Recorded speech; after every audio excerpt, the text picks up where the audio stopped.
Hello everyone. आज है 25 मई और आज की इस क्लास में हम डिस्कस करेंगे 25 मई से बनने वाले करंट अफेयर के सभी इंपॉर्टेंट क्वेश्चंस। प्रीवियस क्लास में हमने देखा था कि अभी हाल ही में इबोला वायरस के खतरे की वजह से भारत ने इंटरनेशनल बिग कैट अलायंस जो समिट होनी थी दिल्ली में, इसे टाला है। भारतीय वायुसेना की पहली महिला फ्लाइंग इंस्ट्रक्टर बनी है सान्या। रॉयल सोसाइटी का फेलो डॉक्टर सौम्या स्वामीनाथन को चुना गया और ये सम्मान पाने वाली दूसरी भारतीय महिला वैज्ञानिक बनी है। वर्ल्ड टर्टल डे 23 मई को मनाया गया। यूरोपा लीग चैंपियनशिप 2026 जीता है एस्टन विला ने। भारतीय मूल के सलीम अब्दुल करीम और कीर्तन गेड़ा को साउथ अफ्रीका का highest civilian honour order of मोकपुए से सम्मानित किया गया। 1952 में खत्म हो चुके अफ्रीकी चीतों को प्रोजेक्ट चीता के तहत भारत में फिर से लाए गए। प्रोजेक्ट टाइगर लिखा है, माफ कीजिएगा, इसे मैं करेक्ट कर दूंगी। और भारत का पहला एआई मंत्रालय ये केरला में स्थापित किया जा रहा है। गुजरात की कल्पसर परियोजना के काम में तेजी लाने के लिए भारत ने नीदरलैंड के साथ साझेदारी करी है। और केंद्रीय सूचना आयोग ने राइट टू इंफॉर्मेशन एक्ट के दायरे से बाहर रखा है बीसीसीआई को। तो ये सभी क्वेश्चन हमने देखे थे प्रीवियस क्लास में। शुरू करते हैं आज का हमारा पहला सवाल है आईपीएल के इतिहास में सबसे अधिक कमाई करने वाले खिलाड़ी कौन बने हैं? विराट कोहली इसका राइट आंसर हो जाएगा। कुल मिलाकर के यदि देखा जाए तो रॉयल चैलेंजर्स बैंगलोर के जो खिलाड़ी हैं विराट कोहली, इन्होंने आईपीएल की हिस्ट्री में सबसे अधिक कमाई करी है। ह्यूरन इंडिया की रिपोर्ट के अनुसार इनकी आय 230.2 करोड़ के आसपास रही है और इस मामले में इन्होंने रोहित शर्मा और महेंद्र सिंह धोनी को पीछे छोड़ा है। यहीं पर बात करें तो रोहित शर्मा 227 करोड़ रुपए ये इन्होंने आईपीएल के माध्यम से कमाया है और महेंद्र सिंह धोनी ने करीबन 200 करोड़ रुपए। आईपीएल ये क्रिकेट का एक घरेलू टूर्नामेंट है जिसे बीसीसीआई रेगुलेट करती है। बीसीसीआई का फॉर्मेशन ईयर 1928 मुंबई महाराष्ट्र में हेडक्वार्टर है। मिथुन मिन्हास इसके अध्यक्ष हो जाएंगे। आईपीएल की शुरुआत की गई थी वर्ष 2008 से। इस बार इसका 19वां एडिशन खेला जा रहा है, अभी तो चल ही रहा है। महिलाओं के अभी तक 4 आईपीएल हो चुके हैं 2023, 24, 25 और 26 में। इसमें जो विनर है 23 और 25 का ये मुंबई इंडियंस है। 24 और 26 का रॉयल चैलेंजर्स बैंगलोर विजेता रही है। वहीं पुरुषों के आईपीएल में सबसे अधिक खिताब मुंबई इंडियंस और चेन्नई सुपर किंग्स के नाम रहे हैं 5 बार। लास्ट टाइम इसका जो 18th एडिशन था ये जीता था रॉयल चैलेंजर्स बैंगलोर ने, जो कि इसकी फर्स्ट ट्रॉफी रही है पुरुषों की। सवाल दूसरा है हाल ही में आयोजित इंडियन सुपर लीग 2026 का खिताब किसने जीता है? तो अभी हाल ही में जो ईस्ट बंगाल एफसी है, एफसी मतलब फुटबॉल क्लब, इसने इंडियन सुपर लीग जो कि फुटबॉल का टूर्नामेंट है ये जीत लिया है इंटर काशी को हरा करके 2-1 से। भारत में फुटबॉल को रेगुलेट करने वाली body all India football federation है जिसके प्रमुख हो जाएंगे कल्याण चौबे, जबकि अंतरराष्ट्रीय स्तर पर फुटबॉल को रेगुलेट करने वाली बॉडी का नाम फीफा है। Federation international the football association 1904 formation year है। ज्यूरिख स्विट्जरलैंड में हेडक्वार्टर और गियानी इन्फेनिटो अध्यक्ष हो जाएंगे। सवाल तीसरा है हाल ही में किस दिन राष्ट्रमंडल दिवस मनाया जाता है? तो देखिए मई महीने की 24 तारीख को हर साल कॉमनवेल्थ डे के रूप में मनाया जाता है भारत में। हालांकि यूके, ऑस्ट्रेलिया, कनाडा जैसे अधिकांश अन्य राष्ट्रमंडल देशों में ये दिवस मार्च के दूसरे सोमवार को मनाया जाता है। पर्पस क्या है? ये दिन कॉमनवेल्थ के जो 56 सदस्य देश है इसके बीच शांति, सहयोग और समानता को बढ़ावा देने के लिए मनाया जाता है। अब कॉमनवेल्थ देश किसे कहते हैं? देखिए ऐसे देश जो कि कभी ना कभी ब्रिटिश शासन के अधीन रहे हों वो कंट्री कॉमनवेल्थ कंट्री कहलाती है। हालांकि इसके कुछ अपवाद भी हैं। कॉमनवेल्थ गेम्स यहां से आप रिलेट कर सकते हैं। इसकी शुरुआत की गई थी 1930 से। कहां से? तो हैमिल्टन कनाडा से। इंपॉर्टेंट डेज की तरफ चले तो 1 मई है माफ कीजिएगा अंतरराष्ट्रीय श्रम दिवस, महाराष्ट्र गुजरात का स्थापना दिवस। 2 मई है वर्ल्ड ट्यूना डे। 3 मई है वर्ल्ड प्रेस फ्रीडम डे। 4 मई है कोयला खनिज दिवस। 7 मई है वर्ल्ड एथलेटिक्स डे। 8 मई है रेड क्रॉस डे और विश्व thalassemia day. National day of technology है 11 मई। अंतरराष्ट्रीय नर्स दिवस है 12 मई। अंतरराष्ट्रीय परिवार दिवस है 15 मई। अंतरराष्ट्रीय डेंगू दिवस है 16 मई। विश्व दूरसंचार दिवस और विश्व उच्च रक्तचाप दिवस 17 मई है। वर्ल्ड एड्स डे और अंतरराष्ट्रीय संग्रहालय दिवस, माफ कीजिएगा ये वर्ल्ड एड्स वैक्सीन डे है 18 मई को और अंतरराष्ट्रीय संग्रहालय दिवस 18 मई को। यदि वर्ल्ड एड्स डे लिखा होता तो ये 1 दिसंबर राइट आंसर होता। विश्व मधुमक्खी दिवस 20 मई को, विश्व कछुआ दिवस 23 मई को और वर्ल्ड बायोडाइवर्सिटी डे 22 मई को मनाया गया। सवाल चौथा है, निम्नलिखित में से किस भारतीय को कॉमनवेल्थ शतरंज संघ का अध्यक्ष नियुक्त किया गया? हाल ही में जो भरत सिंह चौहान है, ये कॉमनवेल्थ चेस एसोसिएशन के अध्यक्ष नियुक्त कर दिए गए हैं। श्रीलंका के वासा काडुआ में आयोजित वार्षिक आम सभा की बैठक में इन्हें वर्ष 2026 से 30 की अवधि के लिए यानी कि 4 साल के लिए सर्वसम्मति से इस पद के लिए चुना गया है। जय शाह भारतीय मूल के हैं, आईसीसी के अध्यक्ष है, इंटरनेशनल क्रिकेट काउंसिल के, जिसका फॉर्मेशन ईयर 1909 है, दुबई यूएई में हेडक्वार्टर है। PV Sindhu badminton world federation के एथलीट कमीशन में शामिल की गई है। 1934 बीडब्ल्यूएफ का फॉर्मेशन ईयर है, कुआलालंपुर मलेशिया में हेडक्वार्टर है।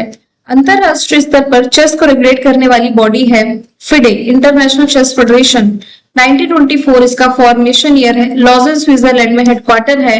अर्काडी डोकोरविच अध्यक्ष है, उपाध्यक्ष विश्वनाथन आनंद है, जो कि देश के पहले ग्रैंड मास्टर भी थे। हालिया नियुक्तियों पर नजर डालें। देखिए रिसेंट की जो नियुक्तियां हुई हैं, मैं केवल 7-8 वही आपको बताऊंगी। यूआईडीआई के जो कार्यकारी अधिकारी है सौरभ विजय बने। दक्षिण एशियाई भारत तोलन महासंघ के अध्यक्ष सहदेव यादव। सीबीआई के निदेशक दोबारा प्रवीण सूद बने हैं। सीडीएस बने हैं एनएस राजा सुब्रमणी। नौसेना प्रमुख बने हैं admiral Krishna Swaminathan. Central board of film certification के शशि शेखर वेम्पति। एचएएल का सीएमडी रवि केको और बीएमआईएल का पहला सीईओ संजय जमुआर। सूचना प्रसारण मंत्रालय के सचिव चंचल कुमार और नीति आयोग के सीईओ निधि छिब्बर। बाकी की भी अपॉइंटमेंट है, लेकिन रिसेंटली जो अभी अभी मैंने आपको बताया है इस पर मैंने स्टार लगा दिया है। सवाल 5वां है, हाल ही में सामाजिक न्याय और अधिकारिता मंत्रालय द्वारा लॉन्च किया गया है जीवन मोबाइल एप्लीकेशन। पूछा जा रहा है इसकी फुल फॉर्म क्या है? फुल फॉर्म बनती है joint elderly empowerment and virtual assistance network. अब ये है क्या? जीवन की फुल फॉर्म तो मैंने आपको बता दी। ये खास तौर पर वरिष्ठ नागरिकों के लिए बनाया गया एक ऐसा प्लेटफॉर्म है जहां उन्हें सरकारी योजना, पेंशन, एसओएस इमरजेंसी सर्विस और केयर होम्स की सारी जियोटैग जानकारी एक ही जगह मिल पाएगी। लॉन्च किसने किया है? सामाजिक न्याय अधिकारिता मंत्रालय ने। सवाल 6वां है, हाल ही में भारत और साइप्रस के बीच संपन्न हुआ है स्ट्रेटेजिक पार्टनरशिप। इस समझौते के संदर्भ में कुछ फैक्ट लिखे हुए हैं। साइप्रस सबसे पहले लोकेशन देखिए, कहां देख पा रहे हैं?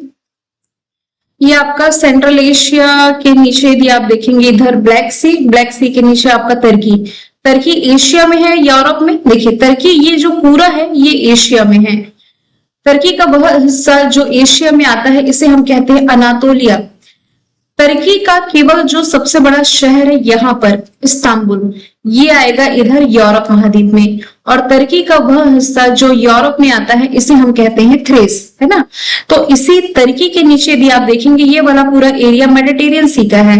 मेडिटेरियन सी में कुछ यहाँ पर आप साइप्रस की लोकेशन देख पा रहे हैं। तो साइप्रस ने भारत द्वारा शुरू किया गया इंडो पैसिफिक ओशन इनिशिएटिव के trade, connectivity and maritime transport pillar में शामिल होने की आधिकारिक घोषणा की। ये पॉइंट बिल्कुल सही है। और भारत ने साइप्रस को अपने आरोग्य मैत्री पहल के तहत आपदा प्रबंधन के लिए भीष्म क्यूब जो पोर्टेबल हॉस्पिटल मैंने बताया था ये प्रणाली उपहार में दी, तो ये भी पॉइंट सही है। साइप्रस एक एशियाई देश है जो कि आसियान का पूर्ण सदस्य है। तो अभी मैंने मैप में दिखाया है, ये क्या आपको कहीं से एशिया में दिखाई दिया? साइप्रस नहीं है, मेडिटेरियन सी का पार्ट है। तो ये आसियान का पार्ट नहीं है, लिखा हुआ एक एशियाई देश जो आसियान का पार्ट या पूर्ण सदस्य है। तो तीसरा पॉइंट बस यहां से गलत हो जाएगा, पहला और दूसरा केवल सही हो जाता है। साइप्रस ये पूर्वी भूमध्य सागर में मौजूद एक यूरेशियन द्वीप है। कैपिटल इसकी निकोसिया, करेंसी है यूरो। ये 2004 में यूरोपीय यूनियन का फुल टाइम मेंबर बना था। और अभी हाल ही की घटना नहीं, हालांकि इंडो पैसिफिक ओशन इनिशिएटिव इस शानदार समुद्री पहल की शुरुआत प्रधानमंत्री नरेंद्र मोदी जी ने 2019 में बैंकॉक में आयोजित 14 नंबर के ईस्ट एशिया समिट के दौरान ही कर दी थी। इसके मुख्य रूप से 7 पिलर हैं। सवाल 7वां है, हाल ही में डीआरडीओ और भारतीय नौसेना द्वारा ओडिशा के तट से एक हेलीकॉप्टर से परीक्षण की गई जो स्वदेशी मिसाइल है NASM-SR। इसकी फुल फॉर्म पूछी जा रही है। फुल फॉर्म बन जाती है naval anti ship missile short range. देखिए, ये वाला क्वेश्चन कहीं ना कहीं तो मैंने आपको पढ़ा रखा है, लेकिन आज दूसरे तरीके से ऐड किया है। भारत ने रिसेंटली ओडिशा के तट से सी किंग हेलीकॉप्टर द्वारा स्वदेशी रूप से विकसित नौसैनिक लघु श्रेणी रोधी मिसाइल NASM-SR, जिसकी फुल फॉर्म मैंने बताई है, इसका पहला सफल परीक्षण किया है। दो मिसाइलें त्वरित गति से दागी गई और सटीक जल रेखा प्रहार सहित सभी परीक्षण उद्देश्यों को प्राप्त किया। इनकी पूरी तरह से सक्सेसफुल रहा है। DRDO की यदि मैं बात करूं, defence research development organisation, 1958 formation year, Delhi में हेडक्वार्टर है। समीर कामत अध्यक्ष है। मोटो है बलस्य मूलम विज्ञानम। 8वां सवाल है, ताइवान ट्रैवलॉग ये उपन्यास का नाम है, जिसे अभी हाल ही में अंतरराष्ट्रीय स्तर पर सम्मानित किया गया। कैसे? इसे मिला है इंटरनेशनल बुकर पुरस्कार। पूछा जा रहा है किस भाषा में लिखा गया है, तो ये मंदारिन चीनी लैंग्वेज में लिखा गया है। ये क्वेश्चन तो मैं आपको पढ़ा चुकी हूँ कि 2026 का अंतरराष्ट्रीय बुकर पुरस्कार किसने जीता, लेकिन क्वेश्चन एग्जाम में घुमा करके पूछा जा सकता है, इसलिए मैंने डिटेल ऐड करी है। इंटरनेशनल बुकर प्राइज, जिसकी शुरुआत की गई थी 2009 में, साहित्य के क्षेत्र का सर्वोच्च सम्मान है। 2016 से हर साल ये जो अवार्ड है किसी ट्रांसलेटेड फिक्शन को दिया जाता है जो यूके या आयरलैंड में अंग्रेजी में छपी हो। अब बुकर प्राइज और इंटरनेशनल बुकर प्राइज में अंतर मैं बता चुकी हूँ। बुकर प्राइज ही सिर्फ इंग्लिश में लिखी गई किताब को मिलता है, 1969 से शुरुआत हुई। और इंटरनेशनल बुकर पुरस्कार किसी भी भाषा में लिखा हो, बस ट्रांसलेशन इंग्लिश में होना चाहिए। यहाँ पर ताइवान क्यों लिखा है? क्योंकि इसकी जो विजेता है इंटरनेशनल बुकर पुरस्कार की, ये है ताइवान लेखक यांग शुआंग जी। तो ताइवान ये पूर्वी एशिया का एक द्वीप देश है। कैपिटल ताइपे, करेंसी न्यू ताइवानी डॉलर है। अब मंदारिन लैंग्वेज में ये उपन्यास लिखा गया है। ये दुनिया में सबसे ज्यादा बोली जाने वाली मातृभाषाओं में से एक है। ताइवान ट्रैवलॉग इस भाषा से अनुवाद होकर के अवार्ड जीतने वाली पहली किताब बन गई है। वैसे ही लास्ट टाइम ये अवार्ड जीता था कन्नड़ भाषा के लिए। किसने? बानू मुस्ताक ने। बानू मुस्ताक। बानू मुस्ताक की कौन सी रचना थी? Heart lamp. ये कन्नड़ में लिखी गई थी, लेकिन ट्रांसलेशन फिर इंग्लिश में किया गया था। सवाल 9वां है, ग्रामीण स्वच्छता सर्वे 2025 में किस राज्य को ग्रामीण सफाई में सबसे अच्छा पूर्वी राज्य माना गया है? तो आंसर इसका बिहार हो जाएगा।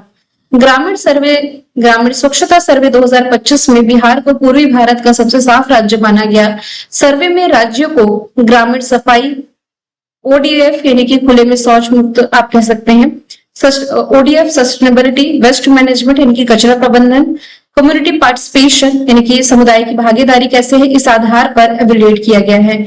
सर्वे के तहत भागलपुर पूर्वी क्षेत्र में सबसे अच्छा परफॉर्म करने वाला जिला बना। स्वच्छ भारत मिशन ग्रामीण ने बिहार के गांवों में सफाई के इंफ्रास्ट्रक्चर को बेहतर बनाने में भी अहम भूमिका निभाई है। बिहार की राजधानी पटना, मुख्यमंत्री सम्राट चौधरी, राज्यपाल सैयद अता हसनैन है। यहाँ भागलपुर में गंगा नदी पर बना जो विक्रमशिला सेतु है, रिसेंटली टूटा, जिसके कारण चर्चे में आया। बख्तियार राजगीर तिलैया रेलवे लाइन के दोहरीकरण को मंजूरी मिली। राज्य की पहली फिडे मास्टर मरियम फातिमा बनी है। कोसी मेची अंतरराज्यीय नदी संपर्क परियोजना के पहले चरण की आधारशिला प्राइम मिनिस्टर नरेंद्र मोदी जी ने रखी, जिससे कि अररिया, पूर्णिया, किशनगंज, कटिहार जिलों को लाभ होगा। पूर्णिया में ही प्रधानमंत्री नरेंद्र मोदी ने 10 करोड़ की सेक्स सॉर्टेड सीमन सुविधा का उद्घाटन किया।